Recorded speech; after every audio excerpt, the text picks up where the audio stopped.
Hello and welcome to this first Facebook Live I have in English. And I also changed the name on it. So now the name of this weekly Facebook Live is the game about sales and marketing. Because I think sales and marketing is a game. It's quite cool. It's quite funny to play. And today I am so honored that I have with Darren Jacklin. And Darren Jacklin is a guy that a friend in Iceland recommended him, like a speaker, an international speaker, when I was running Elevate. And I talked with him. And I think always when I talk with Darren, he's the most positive guy I ever know. He's so happy, he's so positive, he has a great energy. So I'm really happy to have you here. And today we're going to talk about how to set goals that works, or what did you call it, Darren? Really how to plan the next decade or the next 10 years of your life. That's cool. Yeah. And thank you for joining, Darren. I know you are a busy guy and you have so many cool projects ongoing. So thank you so much that you want to join. I'm grateful to be here. Yeah. So first, you have been traveling all around the world and you have been serving a lot of entrepreneurs and you've also been coaching, and you have a consultant, and you also help businesses with coaching and consulting, and you also raise money for companies. So can you tell me a little bit how all this started? How did you become a coach, trainer, international speaker? Sure, great question. I have an interesting backstory that of a lot of adversities and failures and challenges.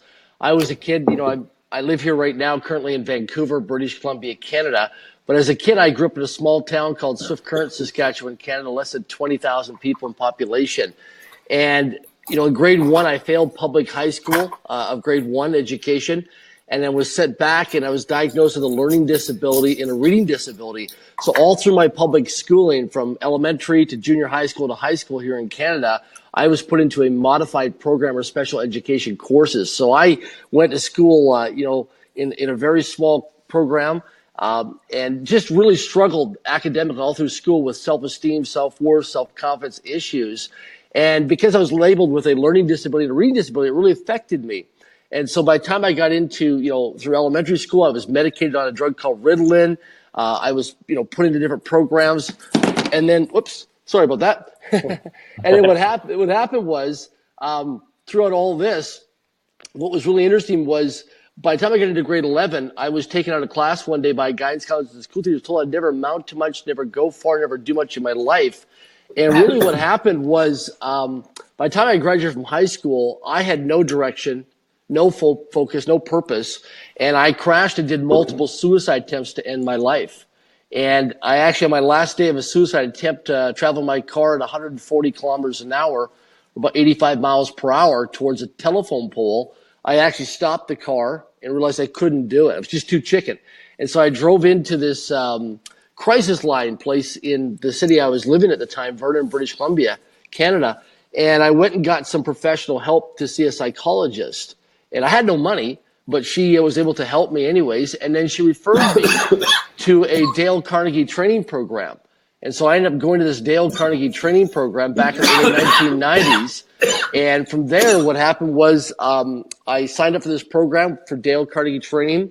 And I had a payment plan because I had no money doing that. And that started me on the journey of professional personal development. And from there, I joined an organization called Toastmasters International in the early 1990s and got different mentors and coaches. And I got to go out into doing businesses. And I was terrified of making the phone, terrified of making sales. So I got a job as a telemarketer where we had to make 400 cold calls a day selling magazine subscriptions across Canada for a national magazine, and high rejection rate, and a high revolving door of telemarketers. And so we had to make 400 cold calls per shift was our quota. And so that built my confidence. And, from there, after building the confidence today, 22 years later, I've traveled the world, trained, developed over 1 million people in 46 countries on 4 continents. So outside the speaking world, I have other companies as well. I'm a part owner in a ultra luxury private island we're building right now in the Bahamas. I've got a number of different investments in real estate. And also today I serve on boards of directors of public and private corporations across the North American continent, and also advisory boards. So We're just actually finalizing on one of our companies we got right now. We're just finalizing a real estate transaction for over $1 billion US. So we raise capital for anywhere from, we don't look at anything right now for less than $100 million US. We raise anything and above with one of the companies we got called Grandeur Capital, but we raise $100 million and above. And what I've done is I've built a network of high net worth and ultra high net worth families across the planet through multifamily offices and family offices, and we raise capital through those relationships to fund deals across the country. So we're not looking for any deal flow right now. We're full house, all our team and stuff, but we keep pretty busy across the planet, whether I'm speaking or training or consulting to raising capital to building private islands. We have a lot of fun and make a huge difference around the world. And we've also got a school, my partner and I, we've got a school over in Uganda, East Africa. We feed and clothe and educate 396 children every day living in the slums of Uganda, East Africa. Cool. And when it comes to, now we have a new year and we talk about goal setting and everyone wants to set new goals for a new year. It's new energy. It's everyone is excited. And so why do you think a lot of entrepreneurs start every year with a lot of new goals and they fail after 1 month? What's the biggest problem the entrepreneurs do? Great question. Your environment is stronger than your willpower. And so if you're going to go to the gym and have some fitness goals for the new year, or you got goals to, release weight, people head to the fitness center, the gym, or to the yoga class. And the challenge is that you're into a new environment with yoga participants or gym buddies and things like that, but your environment is stronger than your willpower. So, I'll give you an example. I used to hang out with 4 financially broke friends, and I became the 5th. And so as soon as I became aware that, hey, I'm hanging out with 4 buddies that are all flat broke and we're all trying to borrow money off each other, as soon as I realized that I had to level up and skill up my life and get around people who are earning more financially or in better physical shape than me or doing better in their relationships or their job or career or businesses, my environment started to change. And so the key thing is New Year's goals, New Year's resolutions, you've got to reset your environment of who you're spending time with in your circle of 5, which is your inner circle. Very critical, because that will pull you forward or pull you away from where you really want to go. Because listen, entrepreneurship, I've been up and down a few times. I've been flat bust a couple times. I've been on welfare, been homeless in my early 20s. I'm 45 years of age now. But the thing is life is a roller coaster. There's going to be lots of peaks and valleys, and you don't want to do stuff. Listen, making phone calls, networking, prospecting, following up people, our brains are not designed to do that. Our brains are designed to protect us and keep us safe and conserve energy. So you're always going against your training of what you're actually here to do in terms of the human brain, the human body. And so every day you've got to get up and be proactive and step out of your comfort zone into your learning zone. And for most people, they don't have the self-discipline and the reliability and the blunt, honest truth to do stuff. Most people will not call themselves out saying, listen, I'm not playing at my standards here. I'm not playing at my potential here.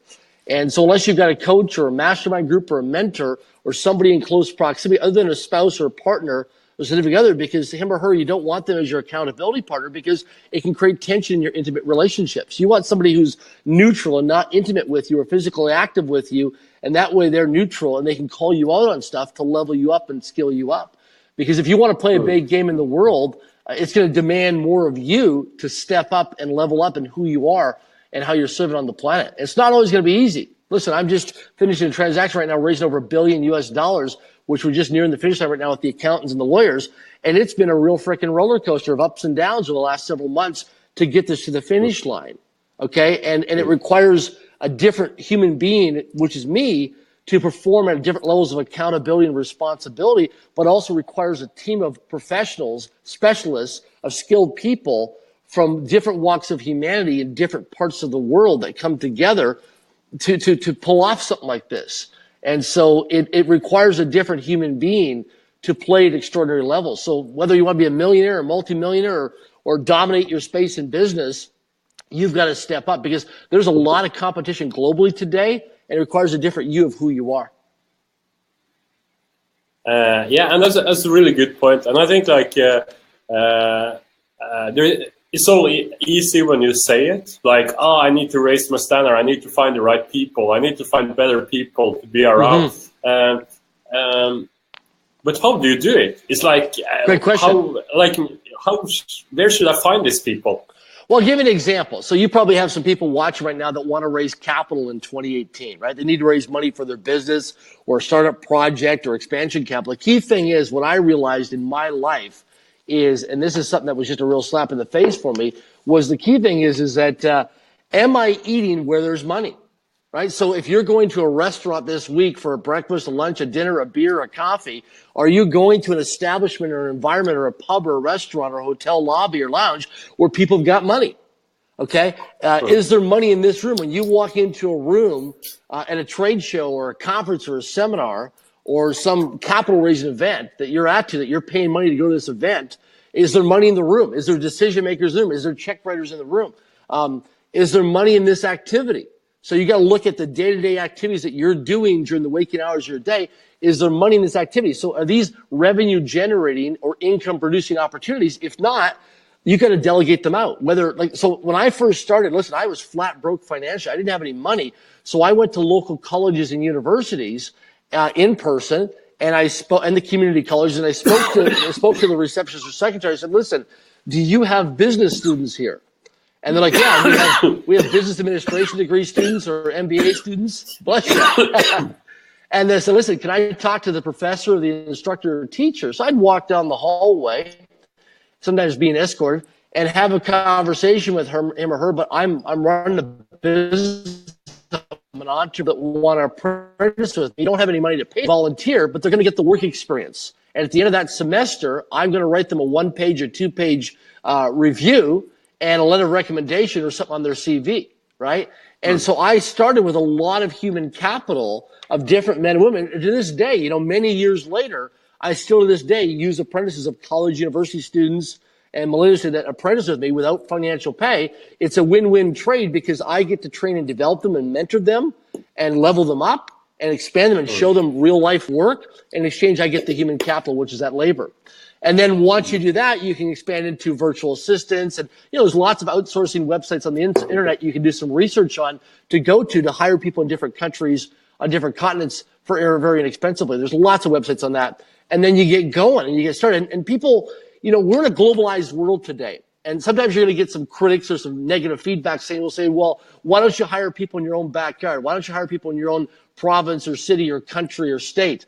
And I understand that. But we're in a globalized society today, but also understand too, if you have to go to a different country, a different continent, right? Like I live in Canada, but I also hire people in the Philippines. Okay. I hire people in parts of Africa. So the thing is, and I hire people throughout Canada, the United States of America, but I hire people in other parts of the world because of the labor pool and because of the dollar, how we leverage the dollar. But if I can go ahead and prosper financially and become more profitable as a business owner, then I can write checks for my local charities and my local things in my community. So you got to do whatever it takes, providing that you have a moral compass of integrity. Because without integrity, nothing works. It's foundational. And you see a lot of people today that are out there, doing internet marketing or entrepreneurship on the internet, and they're selling a product or a service or a concept, but behind it, there's no business.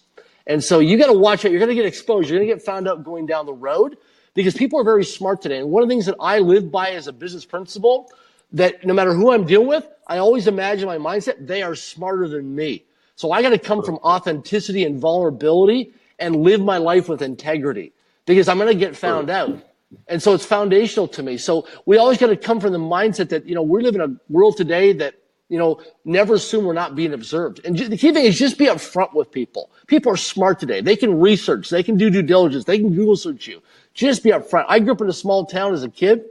If we lied to people, if we cheated to people, if we stole people, we became the village idiot. And we had to move a long ways away because we weren't welcome there anymore. So come with those guiding foundational principles of doing things right, be integral, and you'd be amazed. Listen, there's an abundance of people out there, right? There's billions of people on planet Earth. And so there's no shortage of human beings to do business with because at the end of the day, we're in the people business. I also think and you're saying, but there is also a lot with the comfort zone because if I'm going to be around people who are so much better than myself, I hire it, and everyone is so high, so I feel like I'm a top gun. And I think it's a lot of scarcity around that because it's so easy, it's so comfortable to be around and be the better entrepreneur, be the best in training, be the best in sport, and you have all the other one around you. You don't need to do so much. So think about the mindset when it comes. How do you raise your mindset, raise your comfort zone, and also your confidence? Great question. So I follow daily habits that are non-negotiable. They're non-negotiable. So here's something to consider. I control my mornings and I control my evenings, and throughout the day is organized chaos. Okay? So if I was a fly on your wall and observing you the first 3 hours of your day, during the waking hours of your day, what would you do during the first 3 hours of your waking hours? Right? What's your daily habits? Are you working out at a gym? Are you exercising? Are you doing any types of prayer, meditation? Are you reading? Are you doing any type of self-help or development? Are you making revenue-generating phone calls? You know, what are you doing? So when I first wake up, I'll give you kind of some of the daily habits that I do that are non-negotiable. First thing I do when I wake up in the morning, and I'm an early riser, and a key principle is that if you've not beat the sun up in the morning, you've got people that are already beating the game of business. You've got to get up in the morning before the sun comes up, okay? Because your top high performers feel like myself, we're already up, okay? I'm up at 4:30 a.m., 5 o'clock in the morning, rain or shine, doesn't matter what the weather is, where I'm on the planet, I'm an early riser, just a self-habit. Even if I'm jet lagged, if I'm tired, right? Sometimes I only get 4 or 5 hours a day of rest, but I manage my state. So first thing I do is when I wake up, is I come from a state of an attitude of gratitude. Now, what do I do? So if I'm laying in bed, I look around my bedroom, whether the light's on or the light's off, and I pick a spot in the room. And sometimes that spot changes every each day. And what I do is I just ground myself to make sure I'm in my physical body. So I'll look around the room, and sometimes it's 15 seconds, 30 seconds, sometimes it's a minute. And I'll look around, and I'm like, okay, I'm not there yet. Okay, I'm there. And then I just come from a place of gratitude. And I count my blessings, and I'm grateful for my feet, grateful for my eyes, grateful for my vital organs. So I just start to count my blessings of what I'm grateful for. Start my day off with an attitude of gratitude versus watching the news media or watching what's going on social media. I do gratitude. Then what I do is I actually have a journal. Okay, I've got one right here. And what I do is I actually write out my top 10 personal promises to myself. So I have multiple laminated copies of this. This is a non-negotiable habit. And what I do is I don't call them goals or dreams or targets. I call them personal promises to myself. And I have my top 10. And I write them out in my journal every morning and every evening before I go to bed. Yes, it's work. Yes, it's discipline. But I write out my goals a minimum of 730 times per calendar year. Talk about consistency, talk about repetition, talk about momentum. So twice a day. Then throughout my day, so if I'm at the gym, I carry this with me on all the cardio equipment. Okay? If I'm going to a meeting, I read out my top 10 personal promises to myself to reset my mindset before I go to that meeting. Whatever I do, I'm always present because advertisers and marketers want to rent space and time in my brain. I want to control as much activity that's going on here. Okay? Then what I do is I always have a cold shower in the morning. Now, for some of you, this is an adjustment. And you're going to go in for, oh my gosh, I like my hot showers in the morning. Have a hot shower. Then finish off the last 30, 60, 90 seconds with a cold shower. Now, it's going to take an adjustment of some time, a few days, a few weeks for some of you to adjust to this. But what you're going to find is when you have a cold shower when you first wake up in the morning, it's going to jolt you with an incredible amount of energy. So have a cold shower. So always remember cool mornings, warm evenings. Next thing what you're going to do is you want to read a minimum of 10 pages a day of a good book. It could be a business book, a finance book, a relationship book, whatever it is for you that's your appetite for success to help you level up and skill up. Now, here's the numbers. Numbers don't lie, but people do.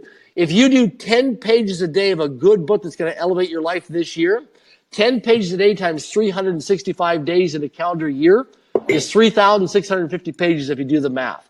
3,650 pages is equivalent to 12 to 15 books a year cover to cover. So if you want to dominate an industry or a space in your business, then you need to do a little bit of research or hire a virtual assistant or a volunteer to go out and do a research online on Amazon, for example, or at your public library or at your university or college and find out what are the top 15 books. Could be in internet marketing, could be in real estate, could be in financial services, whatever industry that you're in or you want to get into, and research in your geographical area or on your continent, what are the top books that are best-selling books in your area, and then make sure you become a serious student over the next 12 months and study those books by reading 10 pages a day. Another thing what I do as a daily habit, if I'm driving or commuting, most of my stuff today is virtual. I'm location independent. But if I have to physically go to a bricks and mortar place and meet with somebody, then my drive time, if I'm driving or if I'm being driven, what I do is I turn my vehicle into a mobile university. Research shows that if you're over the age of 19 years of age, you live in a major center throughout the world, you will spend an average of 500 hours per year, calendar year, in your automobile or in public transit commuting. That 500 hours per year is equivalent to a college or university semester of education. So you're being more efficient and you're leveraging time. Okay? So if you want, and I always share with people as I lecture and speak at college universities around the world and at business centers, I always share with people, you want to learn 3 things if you're an entrepreneur: sales, marketing, and negotiations. And you want to master that. You want to become best in class with sales, marketing, and negotiations. You want to teach this to your children: sales, marketing, negotiations. Go out them, when they're 7, 8, 10 years of age. Teach your children how to have a lemonade stand. Teach your kids how to have a little small business, an entrepreneurial business. It's not about the money to them so much as a kid, because they don't quite understand that, although there's great money principles. Teach them how to interact, because we're taught as children, don't talk to strangers. Okay? We're taught as young millennials today, under the age of 30 years of age, these young men and women, bless them, but they're taught to, interact with people using technology. But at the end of the day, we're in the human being business. We're in the people business, where you got to go meet people face to face and have human connection, human contact with people. It's so important today. So some people hide behind the computers, which is great. But the thing is, your closing ratio and your referral ratio will increase when you go. I'll give you an example. Just recently, I got on an airplane, flew 4.5 hours for a 1-hour lunch meeting. I flew from Vancouver, Canada to Toronto, Canada, the other side of the country. Okay? It took me 9 hours of flying in one day to meet a guy who I'd never met before. It was a referral for a 1-hour lunch meeting.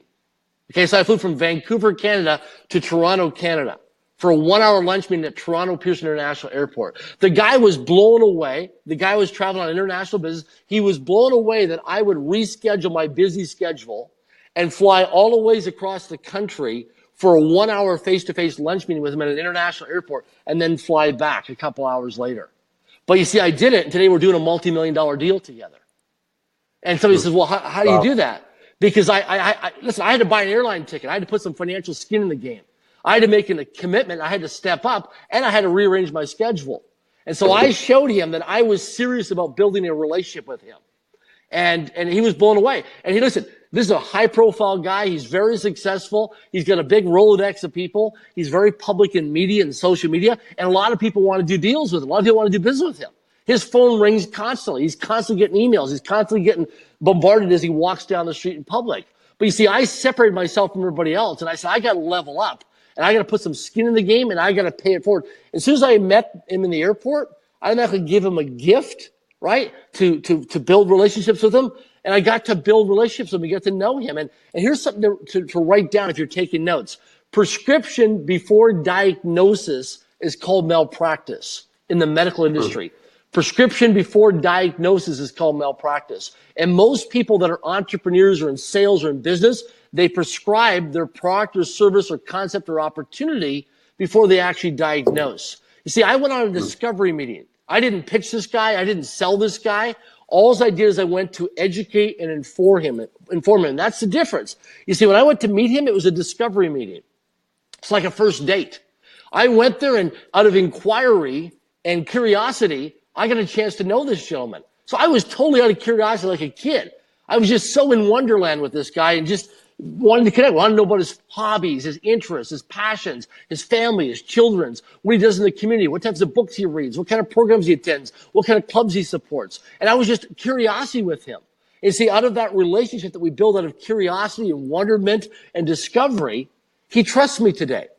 But most people, they go in and they go, I got 60 minutes. I just spent some money on an airline ticket. I had to rearrange my schedule. I got to close this guy. I got to pitch this guy. Listen, I'm a very successful guy. You don't pitch me. You educate and inform me. People who pitch me, I'm repelled versus attracted to them. If you educate and inform me, you've got my attention. You've got my time. If you pitch me, I just delete your email. And that's the difference is we got to stop pitching people and start educating and informing people, especially like myself. I'm a decision maker. I'm a check writer. Okay. Now there's two types of people. There's influencers and there's decision makers. If you're dealing with an influencer and you've got to who's a gatekeeper, you got to get to a decision maker, it may be a different experience. But when you're dealing with someone like me, you've got 90 seconds to educate and inform me, or I'm just tuned out because I've got so much going on in my life. And so so in 2018, to be mindful in terms of skill development is rehearse and practice and visualize. Am I educating and informing people, or am I pitching and trying to sell people and recruit people? It's a big, big difference. And how you know is your results, because the numbers on the scoreboard will change when you focus on educate and inform people. You'll have a different bank account. You'll have different results in your life. You'll get referrals. You'll build relationships, and more people will want to do business with you. I see that if there is any questions, it's just to write them and I will take them, so Darren can answer the questions. I also think and one thing is it's really inspiring to listen to you, Darren. And I think when I work like a coach and help entrepreneurs, one of the things that I see could be a problem or I hear is that if you set a goal now, you want to build a new product, or you want to do a new launch, or you want to sell something, you decide to do. And then someone on the way in 1, 2, 3 months comes to you and tell you, hey, this is not a good idea. Or you start to think and you get all these negative thoughts. And after you have thought a little bit and more people say that this was not a good idea, you decide to quit it and you start on a new project. And we both I know it because I've done it. I'm much better now than before. I'm much better to start my project and end it. But what advice do you have to these people who get all this negative feedback or all the negative thoughts when they are on the way? For sure. And they quit it and they start doing it. Yeah. So understand it's just part of the game. I've been rejected over 100,000 times in my life. Over 100,000 times. From cold calling to door knocking to trade shows, conferences, seminars, with different businesses and products and services we've been marketing and selling over the years. Now understand this is that you're going to things go through 3 stages. And if you're taking notes, you want to write this down. Step number 1 is you're going to be ridiculed. Okay. It's just part of the business game. Step number 1 is you're going to be ridiculed. Friends, family, relatives, strangers, loved ones, people who love and care about you, they're going to criticize you, especially if you've got a safe and secure job, or you're a government employee, or you went to school and got a formal education, you're working in some places, you're getting a paycheck every 2 weeks, or you get a monthly salary. You've got some structure there. You've got some stability. So if you start to go off into being an entrepreneur or create another revenue stream of income, you're going to get criticized by the people around you. So step number 1 is you're going to get ridiculed. Step number 2 is it's going to be opposed. And what opposed means is over a period of time. And this period of time is different for everybody. Okay. It could be 6 months, could be a year, could be 18 months, could be 5 years. So step number 1 is you're going to be ridiculed. Step number 2 is it's going to be opposed, which means that people are going to challenge you. You're going to support and challenge. I always say to people, you're going to get hugged and you're going to get slugged. You're going to get kissed and you're going to get kicked. And you're going to get supported and you're going to get challenged. You have to have the law of duality. Hugged and slugged, kissed and kicked, supported and challenged. Okay? If you go to a professional sporting event, people are cheering for the team and people are booing the team. It's part of the game. Okay? You're going to get critics. You're going to get haters. And we can talk about that as well. So step number 1 is, right? You're going to get criticized. 2 is you're going to be opposed, right? And then the third thing is self-evident. So what happens is you're going to get self-evident. So self-evident comes when you start getting results, okay? And it may take several years. You know, there's been things in my life that's taken 20 years to get certain results in my life where my friends and family started to actually believe me. You know, thousands of hours, peaks and valleys, failures, adversities, challenges, you know, broken, you know, and so what I do now is I don't move my lips, I move my feet. Stop talking and start doing. So many people just talk, but they don't move their feet. And here's the cool thing, and you want to write this down.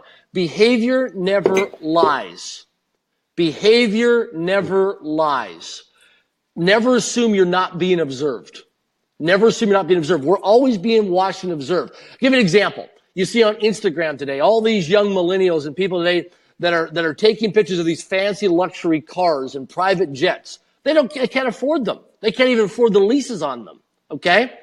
The thing is in their lives, and I'm a self-made multimillionaire in my life, but I had to hustle. I've had a lot of adversities and failures to get to this level to become a multimillionaire. But the thing is that, my life right now, I'm building $100 million net worth between now and 2027.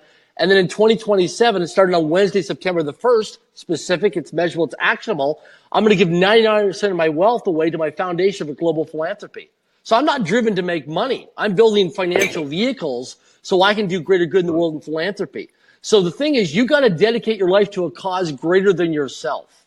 Okay? So that might be paying for your children's education. That might be solving problems in your local community or your church or your schools.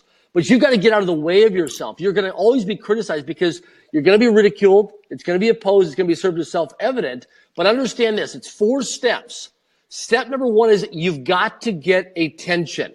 Just like a kid in school, just like a kid in the grocery store wanting that chocolate bar. You've got to get attention. See, there's so much noise today in the world today because people's attention span is so short because so much distractions to get your time. So step number 1 is you've got to get people's attention. Hey, right? You got to get people's attention. So step number 1 is get attention. Step number 2 is you've got to get criticized. Okay? Now, some of you, I know that affects your self-confidence and affects you personally, but learn through a mentor, learn through a coach, learn through self-development, personal development, how to level yourself up to realize it's not about you.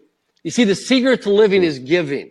You see, whenever I find that I'm getting scared, I'm getting nervous, I'm getting anxious or anxiety, I realize that I'm focused on myself. So I get out of the way of myself and I start to focus on other people and how can I be a go-giver, not a go-getter? How can I stop from focused on myself to being selfish and start to be serving, okay? And start to serve vast amounts of people from all walks of humanity. And that's the key thing is that we're in the people business. So you want to start serving other people. So step number 1 is get attention. Step number 2 is to get criticized. Step number 3 is to get haters. Okay? You look at Donald Trump, for example, the president of the United States of America right now. Is he getting attention every day in the global media? Absolutely. Is he getting criticized? By the hour, by the minute, globally. So he's getting attention, he's getting criticized. Number 3 is he's getting haters. Okay? People are supporting and against him. And step number 4 is he gets admired and admiration. I'll give you some example. Let's use some United States statistics. I'm a Canadian, but let's use some U.S. statistics. Okay? Let's look at the Kardashian family. I have no idea what business they're in. They have no product. They have no service. Okay? They don't own a franchise. They don't own a bricks and mortar. They don't own an Amazon. They don't have a warehouse full of products and employees, right? They're in the entertainment business, more or less, right? So the Kardashian family, Justin Bieber, Lindsay Lohan, I go on, Britney Spears. I go on all these different people. And the thing is, step number 1 is they're getting attention. Step number 2 is they're getting criticized. Step 3 is they're getting haters. And step 4 is they're getting admired. Now you think, well, Darren, that doesn't make any sense. Step number 4, how do they get admiration or admired? Because you'll see these men and women, you think, okay, you like or don't like Donald Trump as an example, but I bet you a lot of them would love his lifestyle or love his bank account or love his power or his influence. You'd love to have a piece of his life. There's some part of his life you'd love to have.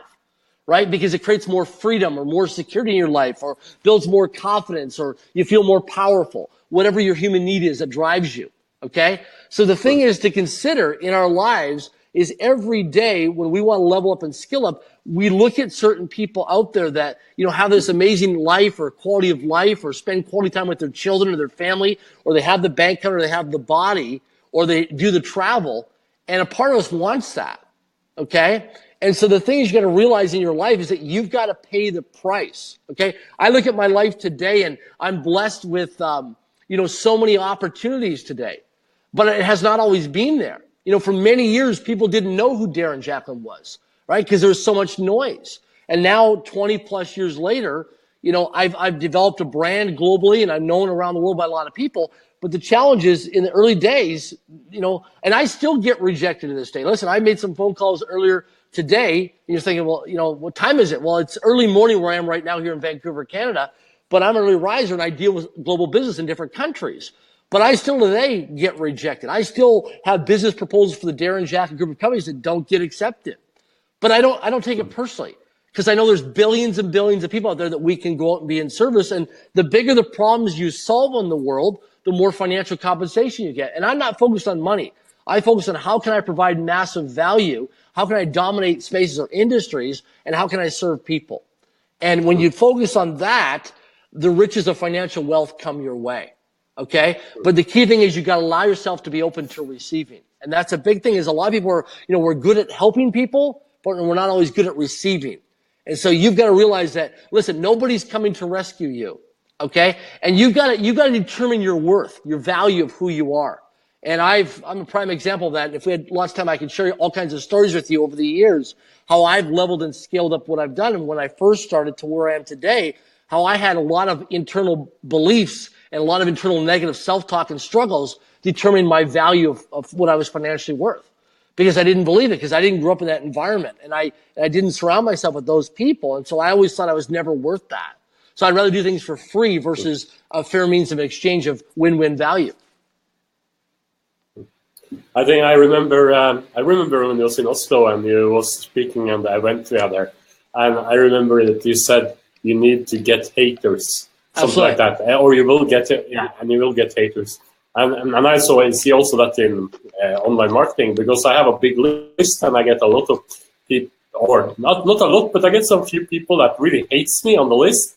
But there is and I'm fine with it. I don't care about it because I see someone comes with good feedback to me, and then I take it like that was a good feedback. Someone will like me and want me better, and there is someone will just give me shit, and I don't care about it. But there's a lot of entrepreneurs who really are afraid for this email. They said, "Hey, you're selling too much," or "I don't believe in what you're selling," or "I don't believe in that you can deliver," or "This is just bullshit," and they just all these things. So how?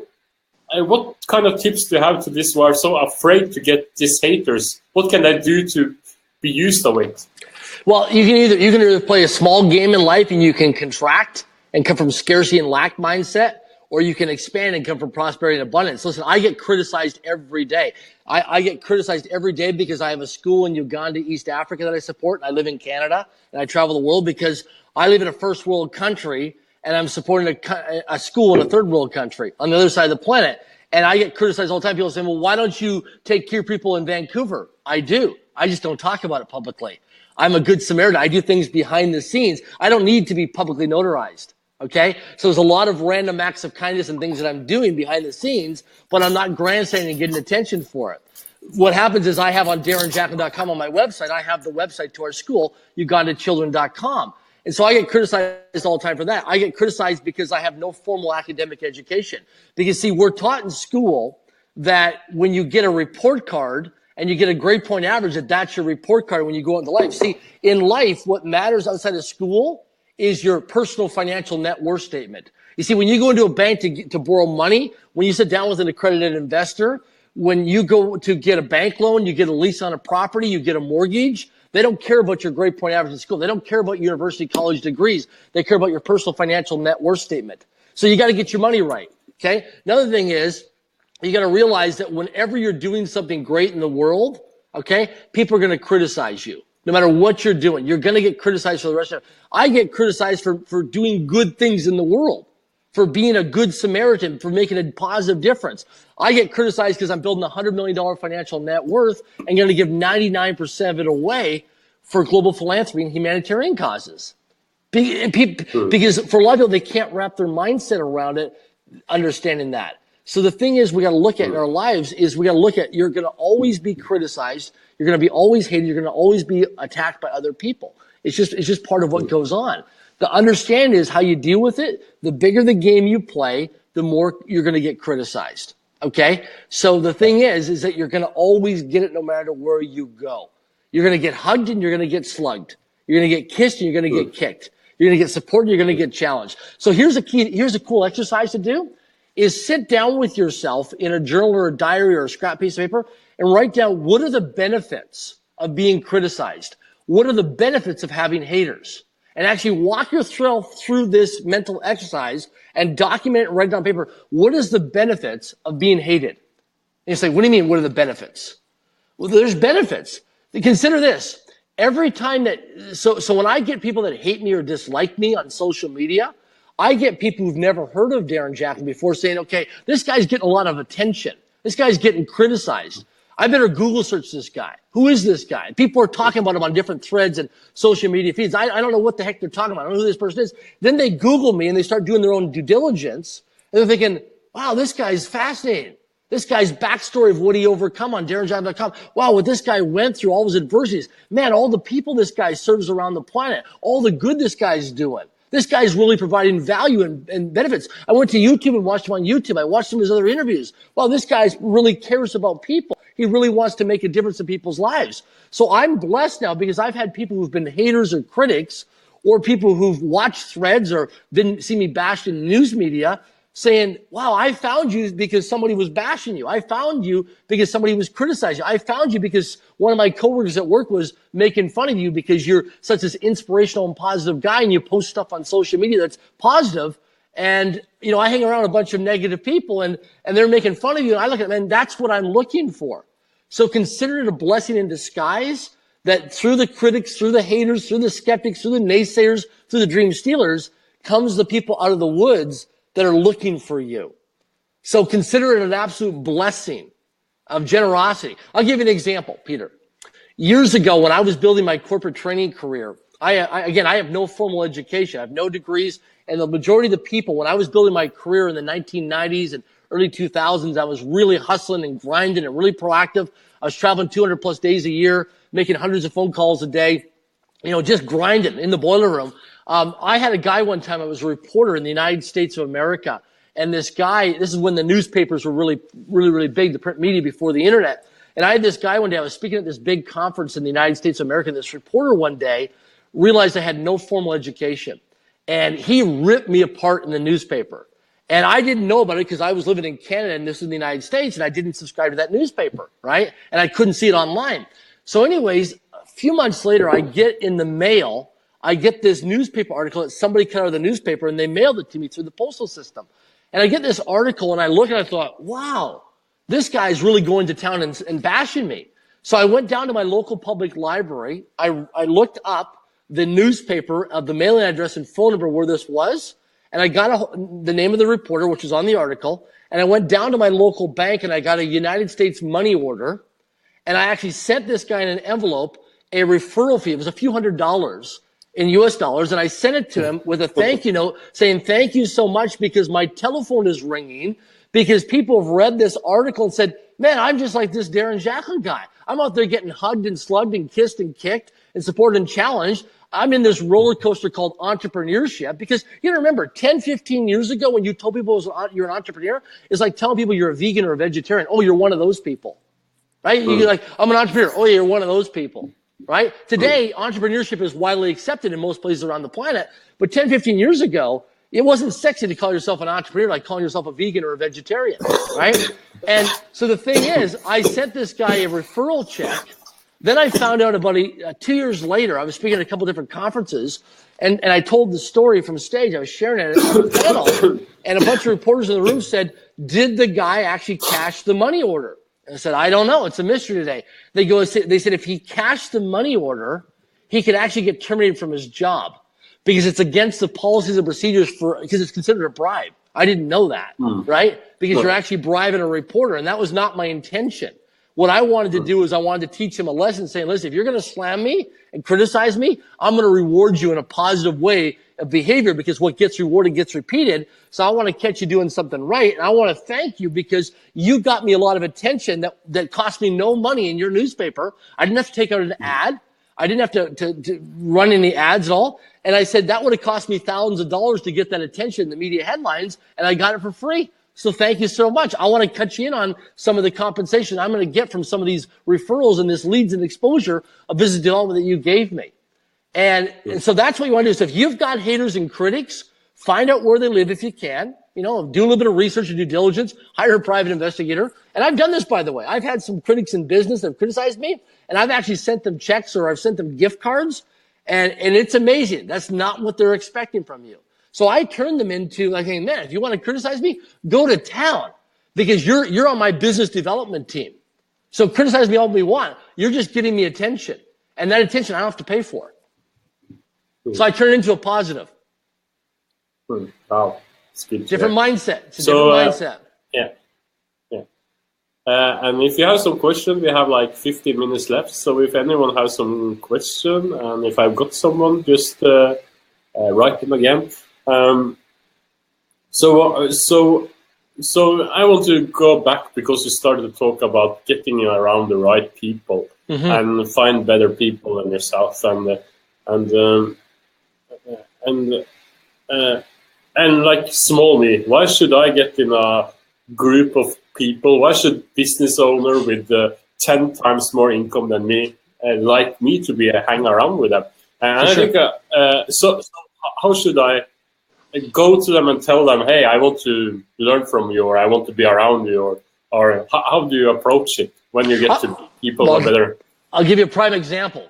So just 3 days ago, I had a gentleman, he's 25 years of age, millennial. And I met him 2 years ago. He's at one of my events 2 years ago, a public event. And I just saw him just a few days ago. And this gentleman came up to me and he said, and he knew I was going to be at this event. And he came up to me. And there was a whole bunch of people around. And he said, can I have your attention for a moment, sir? And I thought he was going to pitch me on some startup company or look for raise capital or some network marketing company, which I get approached on a lot. And he said, I want to thank you. I've been following you for the last 2 years on social media, and you've really changed my life. And he said, I have this book for you. And he gave me this book as a gift that was written by Andrew Carnegie. And it was a personal signed copy to somebody back in 1904. And it was a book by Andrew Carnegie, which was one of the wealthiest people in the world at the time, back in the late 1800s, early 1900s. And for those of you who don't know who Andrew Carnegie is, between 1901 and 1918 in the United States of America, Andrew Carnegie, in terms of today's financial wealth in U.S. dollars, he gave away about 77 billion United States dollars in today's currency for philanthropy. And he was the founder of the United States Steel Corporation. And the point of the story is that this gentleman gave me this book, is I want to thank you. So what he did was he was being a go-giver. He wasn't trying to take something from me. He was a go-giver rather than being a go-getter. So I want to encourage you that when you meet somebody who's at a conference or a trade show or a seminar, or somebody's on social media, or somebody's out in the public eye who's a center of influence, somebody's a decision maker, this man or woman, find a way to provide value to him or her. Send them an article. Okay? Send them an article on something, something they're passionate about, or something they have interest in, or a hobby, or something they talk about. Okay? Send them a book. Send them something as an acknowledgement or a gift for what they're doing in the world. Okay? Appreciate them. Acknowledge them. Here's something to understand. And a lot of people are not aware of this. Anybody who's successful, and I'll tell you, the majority, and I've trained over 1 million people around the world. I've traveled this world many times. You know, I hang out with a lot of influential people around the planet. And that's not to boast or brag. The point is, a lot of the people that I know around the world in many countries, including myself, we have something to prove. See, I every day I get up saying, am I good enough? Because I have this little voice inside my head that, you know what, it never goes away, but I just manage it. It's there for the rest of my life. And I've spent a lot of time and a lot of money on courses and therapy and so that to try and get rid of the voice. And I've realized at my stage of the game now that the voice never goes away. I just manage it. Same with negativity. Same with mind chatter. Same with self-talk. It never goes away. I just learned how to manage it. Okay. I learned how to manage the voice like a committee, like a board meeting, right? And the thing is, in our lives, we have to understand these critics and voice are always there. And so no matter what we're doing, we're going to always have that brain chatter and mind chatter. We're going to be aware of that. And it's going to always, see, our brain's job is protection and survival. Our brain's job is to protect us and keep us safe. It wants to conserve energy. So whenever you want to go out there and build your business, you want to go out and network. You remember, you go to an event this week where you want to go network with people, and your little boy's going to say, remember I told you don't talk to strangers. Because when you were a child growing up, mom and dad said, don't talk to strangers. You went to the school and the teacher said, don't talk to strangers. So you're going out there thinking, why am I having such a challenge at this trade show? Why am I having such a challenge talking to people about my business or my product or my service? Why am I having such a challenge going out and writing business proposals? Why am I having such a challenge to connect with people on social media or LinkedIn or on Facebook? Why am I having such a challenge? Because the little voice that you've not trained and developed and managed is saying, don't talk to strangers. Don't toot your own horn. Don't get exposure. Don't step up above people. Don't put yourself out there. You've got to put yourself out there because there's so much noise that you're competing with every day with distractions of so many people. So you've got to toot your own horn. You've got to get attention. You've got to put yourself out there. And the way you do it is different than the masses is by being a go-giver, not a go-getter. How can I be in service? Don't come from commission breath. I meet so many people at trade shows and conferences and seminars that are in real estate and financial services, and they're selling mortgages, and they're in different network marketing business and cryptocurrency business, and they got commission breath, which means they're just it's transactional versus relational. And you want to get out of the transactional business and get into the relational business. And right then, what I just said to you can totally change your year. For some of you watching this right now, what I just said is a golden nugget for you, transactional to relational. Be mindful in your life, are you running a transactional business or a relational business? Because at the end of the day, we're in the people business and people need connection, they need connectivity.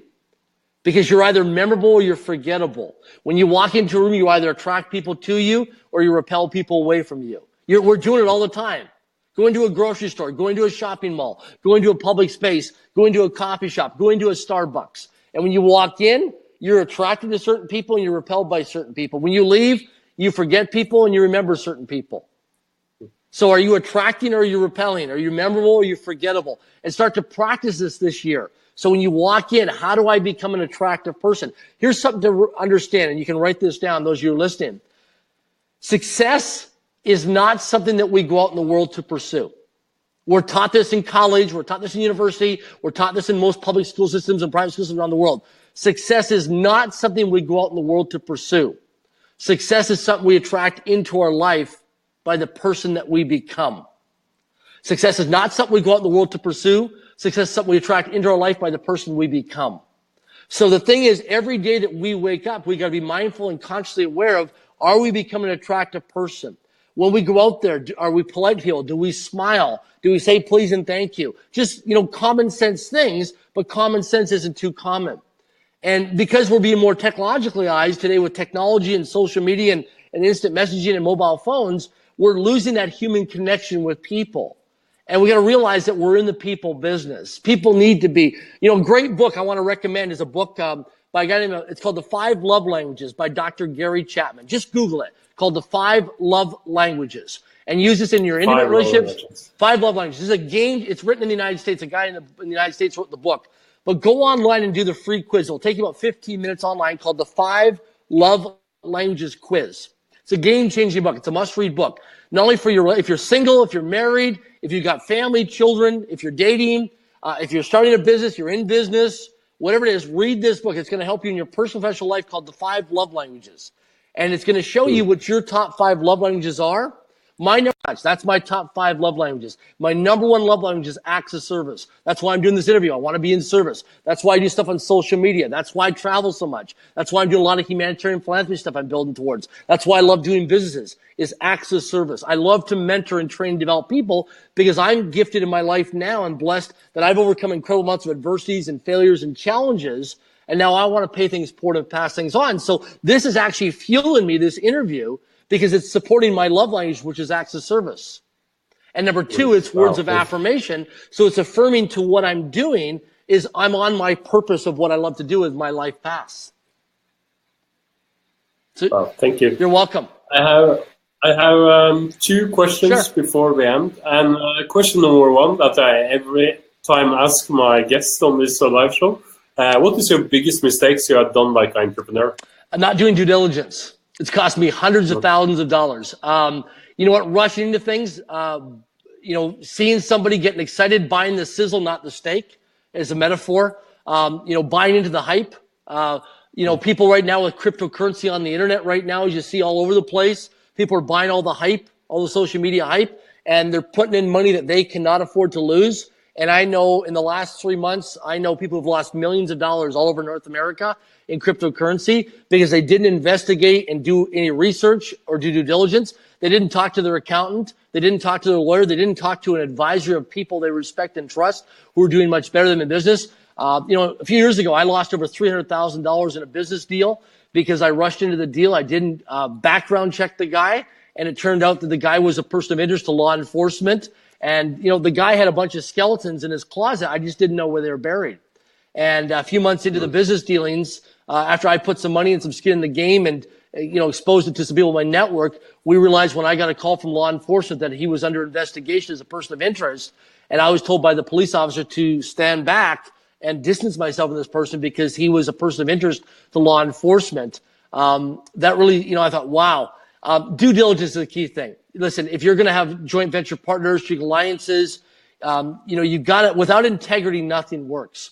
And you've got to foundationally align yourself with people. So, spend time with people. Go out, go meet with people face to face. When I'm looking at doing business with people, I do a lot of Zoom calls, Skype calls, Google Hangout calls. If they live in another part of the world or another city or another part of the country, I'm always visual with them so I can see them. Do reference checks, do background checks, talk to different vendors, suppliers, get referrals, get references, Google search people, hire private investigators if you can at times. I ask people, if I'm going into business with somebody, I want to know what their credit score is. Okay. I want to know what their personal financial net worth is, and I want them to show proof of funds. I actually have my business partners show me financial statements from an accounting firm, from a branch manager at a bank. Okay. I want somebody who's a decision maker that I can get on the phone with their accountant, right? Their lawyer, their branch manager of a bank that they deal with who can show me proof of funds. So when somebody tells me that they're this person and they're making all this kind of money and they want me to join their business, that's for example, network marketing or cryptocurrency. Oh my gosh, Peter, you should get this business opportunity. We're making so much money. Great. Show me proof of funds. Show me, take some screenshots of your bank account and send them to me and I'll run it by my accountant. And you'll watch people disappear in your life. So always get proof of funds and always do your due diligence. Always do your homework. Thank you. And the last question is like, we have been talking about goal now and set goal and what to do and all these things. So what is your big goal for 2018? Well, a big goal for 2018 is to, a couple of things. One is to finalize everything with the ultra-luxury private islands in the Bahamas. Solaris Resorts and Estates, we're building some ultra-luxury private islands in the Bahamas. And what I'm passionate about with that is we're actually going to be building an entrepreneurship school on this ultra-luxury private island. See, my goal is I'm building a $100 million net worth. So I got to look at who's got my money and where is it? And my money comes from high net worth and ultra high net worth people. So if I can create an affluent community where they can all come together to vacation and raise their children and mastermind and connect, and I can help build that, then I can get a piece of the action, which is the upside. And then I get a chance to be in proximity of that to build my inner circle. So I'm building this really affluent community, this playground for the rich and the famous around the world. And in place, that supports my long-term goals to build a $100+ million net worth so I can give 99% away to my foundation. So I'm looking at 10-year plan. I'm looking at 10 years out now of how can I take things that I'm doing this year, right? My personal promises, my goals to myself that can help me support my short-term and long-term vision so I can eventually become a full-time philanthropist and just serve vast amounts of people across the planet and solve big problems. We've got problems to solve with the environment. We got to save certain animals that are going extinct on the planet. We got to create jobs. We got to end hungerness. We got to get rid of domestic violence on the planet. And we got to educate and train people to bring them out of poverty and give them education. Because with technology today, we can reach all over the planet. And so people living in a village in Africa or a hut, or people living in a third world country, we can raise their standard of living by educating and training them and helping these farmers and educating the children and doing things that are right for people. Right? And supporting these people and empowering these people versus keeping them down and eliminating the amount of corruption on the planet as well and bringing in policies and procedures to help enforce that and move those people out of corruption and put things back into integrity. Thank you. You're welcome. And thank you so much for setting up your time and doing this, Darren. I know you are really busy and I know the time for you now is like 6, 7 in the morning, isn't it? It's 7 a.m. Pacific Standard Time Zone here in the North American continent. So it's up. I've been up for a few hours now, so I'm grateful. So I appreciate it. Yeah. And in Vietnam, where I'm sitting, it's like 10 in the evening, and in Norway it's like 4 in the afternoon. So we are 3 different places. And I also want all of the participants, if they liked it, they can give us some likes and even share this Facebook Live with other friends and around, so everyone can see it. It's on my Facebook page. And thank you so much for joining, Darren, and have a nice day and enjoy you. And we will talk later, Darren. Looking and thank forward you for all the. Okay, cool. Thank you. Bye. Thanks, everyone. Bye-bye.